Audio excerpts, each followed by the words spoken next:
Ideje HR danas analiziraju situaciju u Argentini nakon upravo održanih djelomičnih parlamentarnih izbora koji su donijeli veliko iznenađenje. Odmah na početku pozivam vas da se pretplatite na naš YouTube kanal, tako ćete u svakom trenutku najjednostavnije pronaći sve najzanimljivije i najnovije epizode. Uživo iz Madrida s nama je profesorica Nikolina Židek sa EI University-a u Madridu. Dobar vam dan, dobro nam došli. Dobar dan i hvala na pozivu. Odmah na početku i da otkrijemo detalj našim gledateljima, vi ste ritmom života vezani uz Madrid, ali i uz Buenos Aires i jako dobro poznajete političku situaciju u Argentini. Je li vas iznenadio rasplet u kojem, dakle, Mijeli, aktualni kontroverzni predsjednik Argentine, izlazi ponovno kao pobjednik? Pa mene u Argentini više ništa ne iznenađuje. Ja sam u Argentini živjela 10 godina, a sad sam svako ljeto tamo, znači redovno pratim situaciju.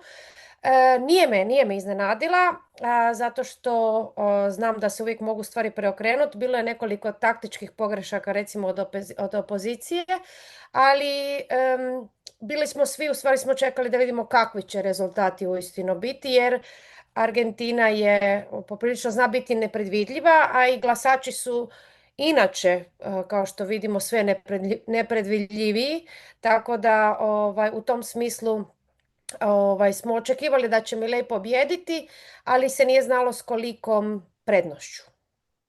Mileju je ovo bilo vrlo važno zato što je upravo iza njega u tom trenutku bio jedan krug lokalnih izbora gdje su mu birači na neki način dali žuti karton, pa se onda u slučaju da ovaj upravo održani krug izbora, odnosno izbora za dio zastupnika, mogao odraziti na njegovu mogućnost upravljanja onime što on naziva radikalnim reformama. Da, pa u stvari ti su izbori, nisu ti izbori slučajno održani prije. Znači, to je ta taktička pogreška peronizma. Znači, u provinciji Buenos Airesu, koja je 40% biračkog tijela sveukupnog, znači istovremeno su se trebali održati i provincijski izbori jučer. No, međutim, guverner te provincije, Axel Kicillof, koji je jedan od vodećih mlađih snaga u peronizmu trenutno, je odlučio da te izbore ranije održi u 7.9. i tu je on pobjedio sa velikom prednošću. E sad, koliko je to dobro ili nije, to smo vidjeli sada za peronizam, zato što je recimo najveći vođa u tom peronizmu i dalje Cristina Fernández de Kirchner. Ona je bila jako protiv toga, no međutim Axel Kicillof nije njen odani sljedbenik, tako da je on odlučio da će ranije održati te lokalne izbore, provincijske izbore, ne bi li s time pokazao svoju snagu u samom peronizmu, jer je on najvjerojatniji kandidat peronizma za predsjednika 2027. Znači, on je s time možda dobio jačinu u peronizmu, no međutim to što se dogodilo 7.9. je pokazalo Mileju i njegovim i ostalim ovim strankama koje su uz njega da se trebaju reorganizirati i da je to veliki pokazatelj jer su izgubili sa 14% razlike i ovi su uspjeli preokrenuti rezultat do sada do kraja 10. mjeseca. Tako da se nije znalo da li je to bilo dobro ili loše. Jel? Pokazali su im koliko su jaki, pa su onda i Pa su koliko ovi su onda odlučili u pomoć pozvati ni manje ni više nego Donalda Trumpa. Mogu li to tako reći i mogu li vas pitati je li zapravo Trump pobjednik jučerašnjih izbora? Pa u principu je, Trump i MMF, znači oni su za početak, ja sam bila znači, u 8. mjesecu, već tada su oni umjetno držali pesos argentinski na određenoj razini. Inače je strategija Mileva tada je zamrznuo tečaj pesosa i oni su sve rezerve potrošili na to da drže pesos, jer su znali da ako pesos ode gore da će onda definitivno izgubiti izbore. Uz ove neke skandale koje su imali korupcijske, koji su naravno bili puno jači kad su bili provincijski izbori 7.9. Tad se otkrilo da je Mileva sestra, koju on zove šef, znači El Jefe, da je ona ubirala 3% provizije za sve moguće odluke, odnosno sve moguće dotacije koje su dobivane, čak i u agenciji za invaliditet, to što je bio veliki skandal. To je bilo taman kad su bili ti izbori 7.9. Znači imao je dosta, jedno 3-4 velika skandala u zadnjih pola godine, ali onda su znali da moraju barem držati pesos. I držali su pesos praktički do sada. Prvo su dobili od MMF-a 20 milijardi dolara, od kojih su 14 već dano, i u zadnjih tjedan dana je, mislim, 6 milijardi dolara.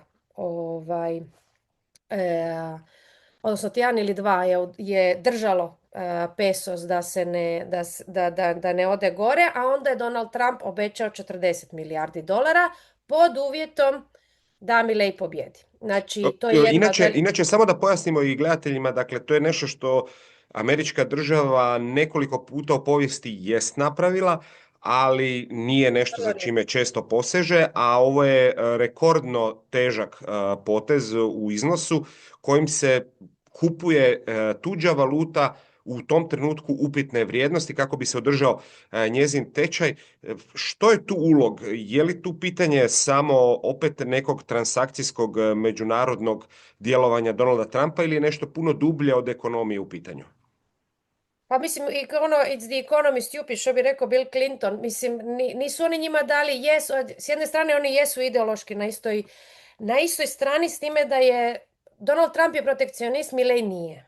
I to je jedna velika, velika razlika. Milei će sve prodati, od što se tiče argentinskih strateških resursa, a Argentina ima litij, Argentina ima naftu, Argentina ima plin, i Argentina ima soju koju trenutno kupuje Kina, i s time Kina kupuje soju od Brazila i Argentine, ali ne kupuje više od Sjedinjenih Američkih Država. Tako da je veliko pitanje, s jedne strane oni jesu, kažem, ideološki bliski, ali s druge strane niko ne daje 40 milijardi dolara ni za što. Tako da treba vidjeti tek sad u zamjenu za što je tih 40 milijardi dolara dano.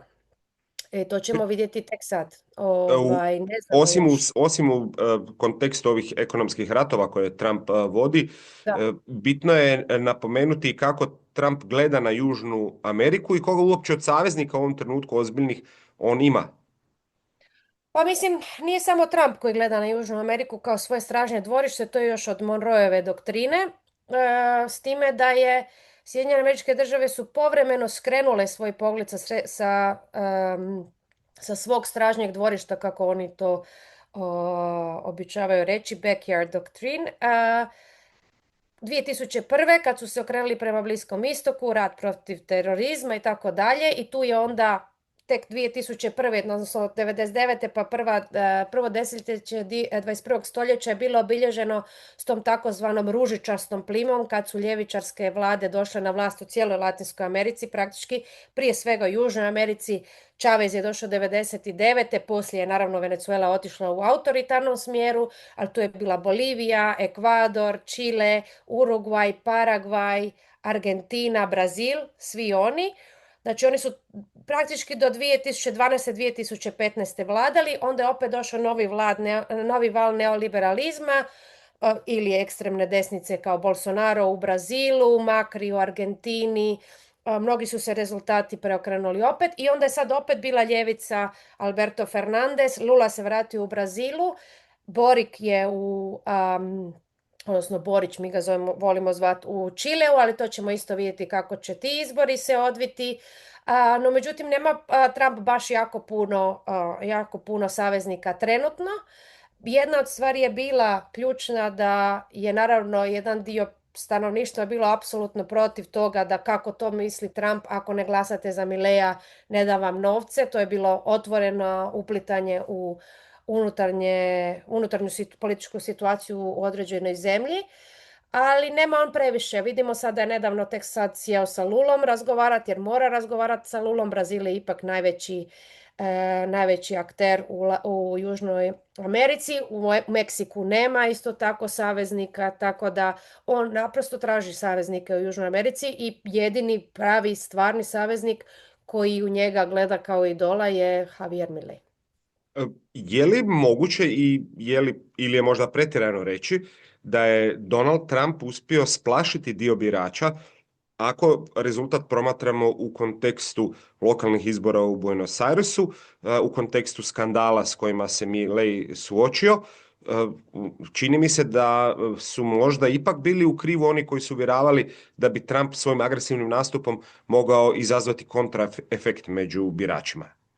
Pa je, on je izazvao kontraefekt, ali onima koji su inače antiamerički orijentirani, tako da to nije, i naravno određeni dio i ljudi je, ako gledamo rezultate, znači izlaznost je bila 66%, što je druga po redu najniža izlaznost od dolaska demokracije 83. Samo 83. je izlaznost bila niža.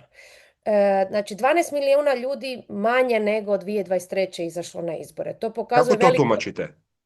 pa veliku apatiju. Ja znam da je, znači, stvar je u tome da su, za početak, kako je Milei uopće došao na vlast? On je došao na vlast iz, naravno, te nemogućnosti niti peronizma, niti makrizma da riješi ekonomsku situaciju u Argentini. Znači, prvo su bili Kiršneri, pa je bio Macri, pa je bio Alberto Fernandez i inflacija je cijelo vrijeme išla prema gore, došla je do 170% kad je Milei pobjedio.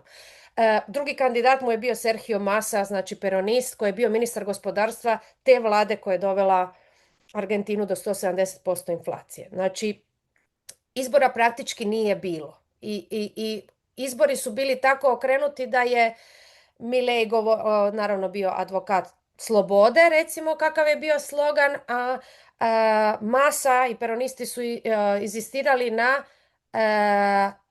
demokraciji. Demokracija je lijepa riječ, međutim kad je inflacija tako visoka nisu imali nikakve šanse da pobjede.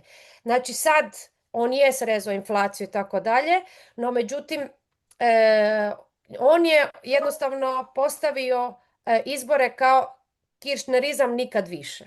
Znači ljudi, s jedne strane ljudi koji su tradicionalno protiv peronizma, i to u ovom slučaju je on to stavio kao kiršnerizam, koji je jedna vrlo bitna grana koja je u zadnjih, ajmo reći, 25 godina na vlasti, kad su peronisti na vlasti, i koja ima tu naravno negativnu konotaciju zbog korupcijskih skandala, zbog velike inflacije i zbog velikih dotacija i subvencija ljudima kako bi ih izvukla iz siromaštva. Znači, tu je bila kombinacija toga da ljudi koji su glasali za Mileja 2023. Njihova kupovna moć je uvelike opala. Inflacija možda je na papiru sada 2% mjesečno. Mjesečno, to je jedna velika stvar koju mi čak ne možemo ni pojmiti možda u Europi. Stariji ovdje mogu.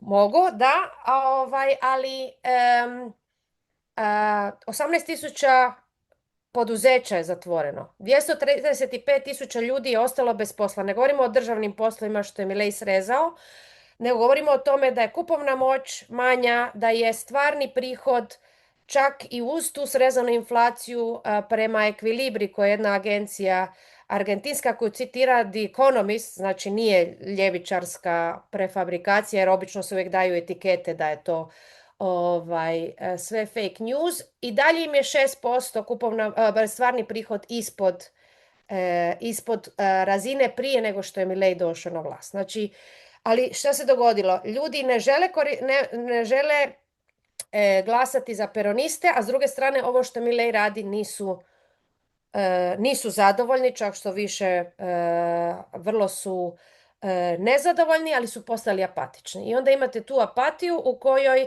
naravno znači 12 milijuna ljudi manje je glasalo. I obično kad je niska izlaznost, obično desnica pobjeđuje. Jel? Jer desnica uvijek zbije redove. Da. Koja je sada perspektiva argentinskog gospodarstva, ali onda i argentinskih građana s obzirom na ono što Milei namjerava nastaviti činiti ili što on predstavlja kao sljedeću fazu svog brutalnog restrukturiranja države? Mi znamo da je on protiv države, tako da je to vrlo, vrlo čudna stvar. Čovjek koji je na vlasti, koji je na čelu države hoće uništiti državu. On je onaj libertarijanac, on zastupa minimalnu državu, znači samo bazičnu sigurnost i zakon i ništa više.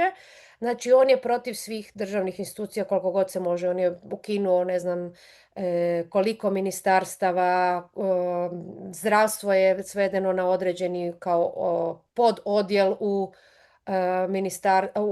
u državnoj strukturi i tako dalje. Njegova sljedeći koraci su veliki, zato njemu su bili bitni ovi izbori, jer isto jedna stvar koju moramo uzeti u obzir je da on uglavnom, pošto je to predsjednički sustav, on uglavnom donosi odluke putem dekreta, predsjedničkih dekreta i veta. Znači što god kongres odobri, a što njemu nije po volji, on na to stavi veto. I tu je njemu bitna ta podrška, pogotovo u Senatu, da bi njemu taj veto prošao. I to mu je veliki problem, znači, jer on i dalje nema većinu. On i dalje nema većinu, ali s ovim je osigurao ipak određenu težinu i gdje će njemu opet pomoći Makri i stranka Pro, jer bez Makrija on ne bi ni došao na vlasti. On je u 2023.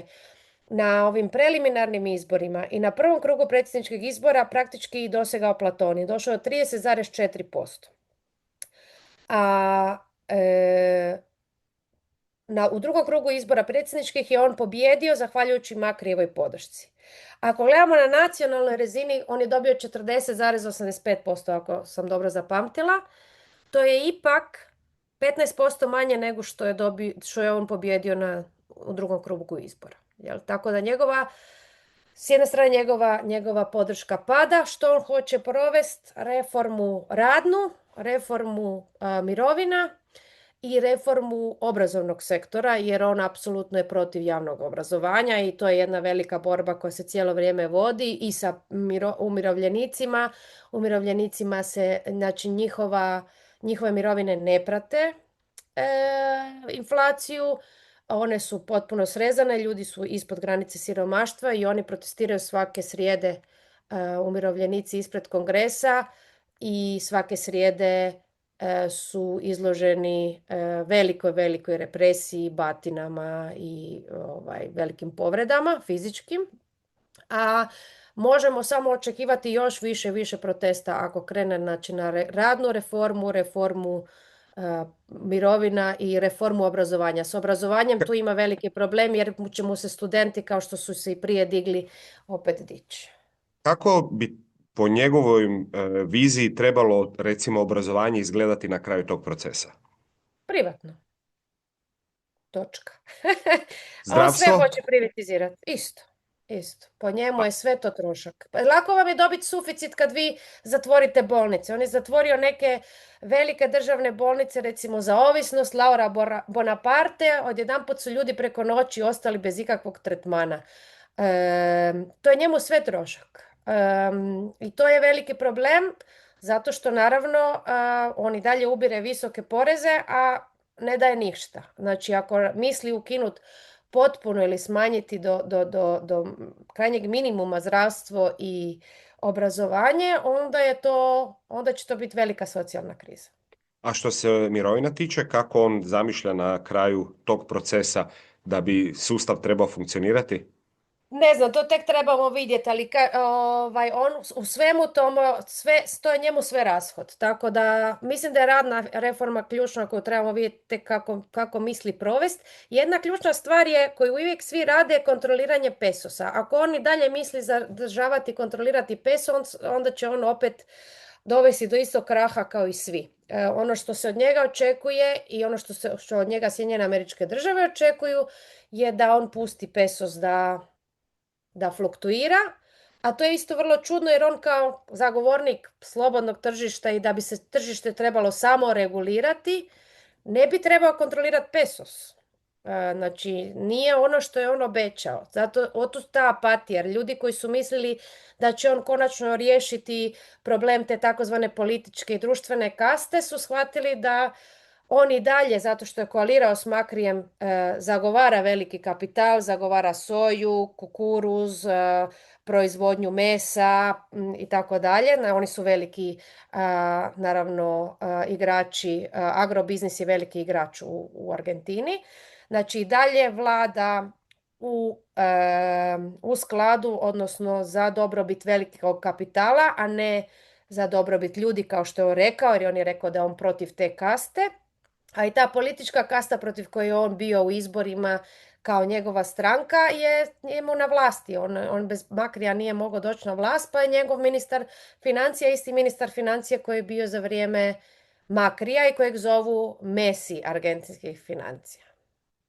Um, Više puta još kada je krenuo u političku borbu, Milei je na meti imao recimo kulturu. Da. Pa je kultura među prvima i stradala kada je preuzeo kontrolu. Kako recimo u ovom trenutku funkcionira ili funkcionirali uopće recimo kulturni sektor u Argentini?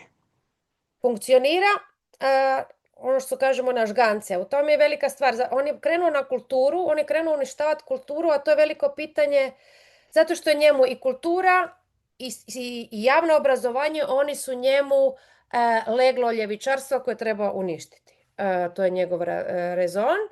No, međutim, stvar kulture je vrlo interesantna. On je ušao u taj kulturni rat protiv ljevičarskog razmišljanja i on je recimo, znači, htio zatvoriti INKA, koji je institut za, kino institut, kao naš HAVC, Državni institut za kazalište, a to su sve institucije koje jesu formalno državne, ali se ne financiraju od države. Znači, pitanje je zašto njemu to bilo meta ako oni nisu financijski teret. Jel? Ali tu se vidi da on ima tu neku agendu uništavanja bilo kakvog slobodnog razmišljanja. U tom je problem što sloboda govora u Argentini je sve manja i manja, sloboda javnih prosvjeda je ne manja, nego praktički nepostojeća. Bilo kakvi protesti se suzbijaju i to vrlo teško, a sad će biti još i više. Kažem, kulturu i kino i filmov, znači kazalište, film, on sve to pokušava uništiti, knjigu i tako dalje. No međutim, to je ono što Argentina ima i to je jedna velika ljepota Argentine, a pogotovo Buenos Airesa, da ljudi recimo nemaju novaca za luksuze, ali onda oni idu u kazalište, ali poslije ne idu na večeru. Znači oni imaju tu svijest da se kazalište mora održati, da se film mora održati i to je neki oblik njihovog aktivizma, da onda oni ono malo novaca što imaju viška troše u to, jer je to, postoji svijest da to mora opstati. I zato oni recimo, kao što kažemo, s vlastitim naporima uspijevaju održati visoko kvalitetno kazalište, jako dobre filmove. Vi u Buenos Aires kad dođete, ja sam bila ove godine, znači 2 mjeseca, srpanj i kolovoz, ja sam pogledala jedno 25 izvrsnih predstava i nisam više mogla procesuirati, a ne zato što imala sam izbora na pretek. Ali zato što postoji ta svijest. Pritom kulturu je od takvih nasrtaja relativno jednostavnije obraniti nego recimo obrazovanje, bilo da je riječ o razini osnovne i srednje škole koja traži veliku masovnost kadra, bilo da je riječ o visokom obrazovanju koja traži ipak velika ulaganja ako želite ići u skladu sa svjetskim trendovima. Da, naravno, ali njemu je UBA, sveučilište Buenos Aires, najveća smetnja, a sveučilište Buenos Aires je jedno od najbolje rangiranih latinoameričkih sveučilišta. Znači, nije da on se rješava nečega što ne funkcionira. On hoće definancirati, već je bilo nekoliko pokušaja definanciranja sveučilišta Buenos Aires, koje mu nije prošlo, uz proteste, čak je zadnji zakon koji je pokušao da mu prođe u kongresu i pokušao je spriječiti odobrenje budžeta za sveučilišta, nije mu veto prošao. Tako da se vidimo da je ta svijest o javnom obrazovanju kao glavnoj alatki za izlazak iz siromaštva i za povećanje srednje klase i dalje postoji ta jaka svijest. Postoje neke stvari koje su u Argentini ipak su ljudi svjesni da ih treba spasiti i da ih treba braniti. Do kad će oni to moći, to se ne zna, ali da ljudi, da postoji taj aktivizam i na sveučilištima, da oni su spremni besplatno držati nastavu na ulicama, jesu. I tog će vjerojatno sada i biti. E, Ispravite me ako previše banaliziram, ali sve ono što je Milei do sada napravio može se svesti na obuzdavanje inflacije sa neke razine hiperinflacije na i dalje dramatičnu inflaciju koja prelazi Da. 20% na godišnjoj razini. E, U tim okolnostima čini mi se, ispravite me, da se građani i dalje najviše energije moraju trošiti na svakodnevnu borbu sa tom istom inflacijom, odnosno pretpostavljam da je to jedan ozbiljan izazov da bi funkcionirala recimo jedna obitelj s obzirom na ritam kojim dolaze prihodi, s obzirom na ritam kojim cijene skaču.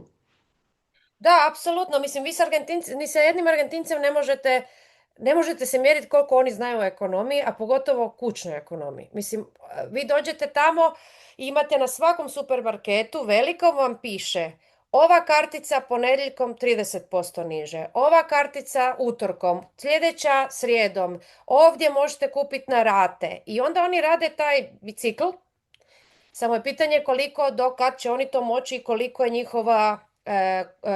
koliko se njihovi dugovi gomilaju. Ali Argentinci osim toga su navikli na krize, nažalost, tako da oni kad imaju dobre faze, što se zove, oni to zovu period debelih krava, u periodu debelih krava oni ne razbacuju se sa novcima, jer znaju da će kad dođe period mršavih krava, da će morati isto tako vući iz svojih ušteđevina.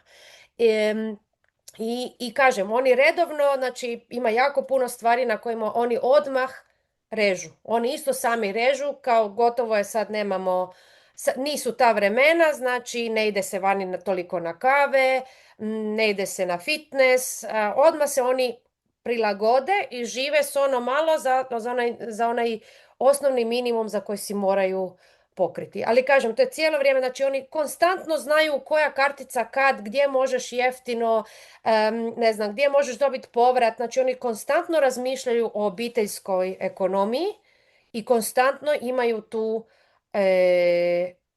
računicu u glavi, što je naravno vrlo naporno i odražava se na mentalno zdravlje, ali to je jednostavno kako su oni naučili živjeti. I to je jednostavno trenutno, s time da ja tu trenutno sad govorim o srednjoj klasi koju ja poznajem. Jasno. Kako niža klasa funkcionira, vjerojatno vrlo teško. E, S jedne strane, dakle, imamo stare političke elite, nazovimo ih tako, Da. bremenite aferama i propustima. S druge strane imamo Mileja koji je pokazao bešćutnost, a koji je sam opterećen vrlo konkretnim korupcijskim aferama. I usprkos tome vi nemate jednu političku katalizaciju nezadovoljstva. Što to onda govori o stanju političke scene u Argentini? Pa to vam je za početak politička kultura u kojoj je korupcija nažalost normalizirana. A druga stvar koju imamo i stvar je u tome da Milei ima jako puno mladih glasača. Ljudi imaju vrlo kratko pamćenje. Znači, inače, agenda traje 2 tjedna maksimalno. Znači, to što se dogodilo u proljeće ove godine kad je on reklamirao neku kriptovalutu koja je ubrzo nakon što su ljudi pokupovali potpuno krahirala.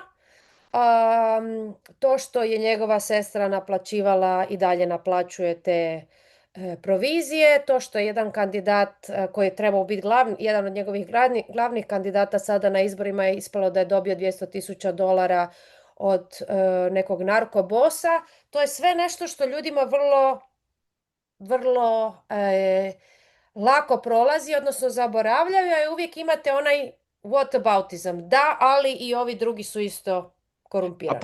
postoje li treći? Vidite li vi nekoga trećeg, nekoga ko ima dovoljno političke snage, ima oko sebe okupljene ljude koji bi mogli preokrenuti stvari? Ne. Ja vjerujem zbog toga što je povijest tako pokazala da će peronizam opet se nekako reorganizirati, zbiti redove i opet eventualno već izlaze na površinu. Kažem, ovi provincijski izbori u Buenos Airesu su im bili taktička pogreška. Je za Kisilova bilo dobro da je on sebe tu pokazao kao jaki kandidat, ali onda su se oni opustili.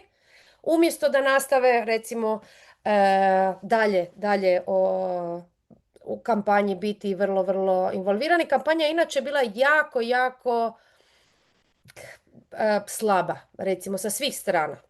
Nije sad to bilo neka jaka kampanja da bi se došlo do rezultata. Nije to ta razina tenzije kao što je recimo kad su predsjednički izbori,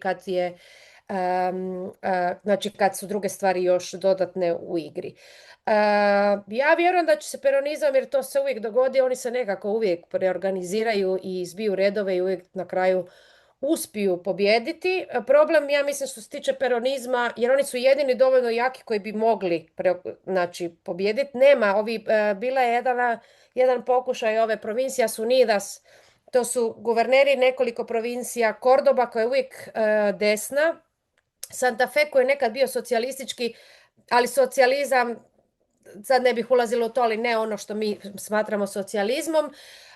I još ne znam, Chubut, dolje na jugu Patagonije, nekoliko tih guvernera provincije su stvorili neku platformu misleći da će oni sada na ovim izborima nešto dobiti, pa u roku od 2 godine i profilirati se kao neka solidna opozicija za predsjedničke izbore, no međutim oni su 5,12% dobili, znači oni su se pokušali formirati kao neka treća strana. Kažem, Macri je dalje ipak bio se odmaknuo od Milea, sad je opet uz njega kad je ovaj dobio. Te, mislim, kad je pobjedio na ovim djelomičnim izborima, tako da ja pretpostavljam da će opet u krajnju ruku peronizam nekako uspjeti sa ovim Kisilovom koji je novo lice koje nije opterećeno korupcijskim skandalima. On je osim toga kejnezijanac, ekonomist, doktorirao je, ja mislim, u Velikoj Britaniji ili svako u Routledgeu je objavio knjigu o kejnezijanskom ekonomiji i tako dalje, tako da on je jedini koji ima neku snagu i koji kao guverner te provincije Buenos Aires koja je najkritičnija ima podršku. No međutim, ja mislim da je veliki problem peronizma Cristina Fernández de Kirchner koja bez nje ne mogu, ali ne mogu ni s njom. A ona je ta koja praktički ne ostavlja, to je veliki problem peronizma, koji oni ne ostavljaju nasljednika. Znači, samo ja i nakon mene nitko. I to se i dogodilo, jer Cristina Fernández de Kirchner, ona ima određenu podršku, ima svoje sljedbenike do smrti, ali ona i u samom peronizmu nema dovoljno podrške, a s druge strane ljudi koji nisu vjerni stranački sljedbenici peronizma za nju glasat neće. I onda se radi o tome ali ona s time ne daje prostora drugima da se ona stvarno makne. I mislim da to je najveći problem peronizma, što ona i dalje je velika smetnja. Ona je trenutno u kućnom pritvoru na 6 godina zbog korupcijskog isto skandala. Znači, ona je velika mrlja na toj na peronizmu, a kažem, Milejevci su uokvirili izbore kao kiršnerizam nikad više. I na taj način iskoristili zapravo nešto što su mnogi nadali da će Mileju biti put prema dolje. Za sam kraj, je li Milei sada miran što se izazivača tiče do sljedećih izbora ili ipak postoji mogućnost da mu ovakav parlament zada glavobolje ili možda i ozbiljnije ugrozi njegovu vlast? Kongres će mu zadat glavobolje, senat neće, a u senatu se to mora znači do senata proći da bi se odobrio taj njegov veto s kojim on vlada. Mislim da što se tiče demokratske razine, on će do kraja mandata biti. Mislim da to je za Argentinu jako bitno, da se demokracija ne ugrozi, jer oni imaju velikih iskustava sa nedemokratskim periodima i to je jako bitno. No međutim, stvar je u tome šta će on napraviti, znači koliko on stvarno podršku ima, njemu je podrška porasla u kongresu, ali on i dalje treba podršku ostalih stranaka. Znači, to je jedna stvar. Druga stvar je kako će on provesti te reforme koje su mu sad na redu i koliko će imat prosvjeda. Jer ljudi kad su gladni, onda ih više nije briga čak ni da li ćeš ih ubiti, a to se i dogodilo 2001. Znači, to je pitanje. Jedino je stvar te apatije u kojoj su Argentinci, kao što vidimo, zapali, koliko će oni izaći na ulici ili neće, ako on žestoko krene pogotovo na obrazovni sektor, koji ja mislim da će mu se tu oduprijeti, jer će mu se mladi oduprijeti i da oni će sudjelovati u prosvjedima definitivno, jel? Kao što vidimo recimo u Srbiji. Ne? Tako da ćemo vidjeti treba vidjeti. On za sad može biti miran neko vrijeme. Pitanje je, kažem, šta će Trump očekivati za uzvrat, kako će on provesti te reforme, hoće li imati dovoljnu podršku drugih stranaka u Kongresu i hoće li mu ljudi izaći na ulice. Gospođo Židek, puno vam hvala na ovoj analizi i na vremenu koje ste odvojili za IDE HR. Hvala vama.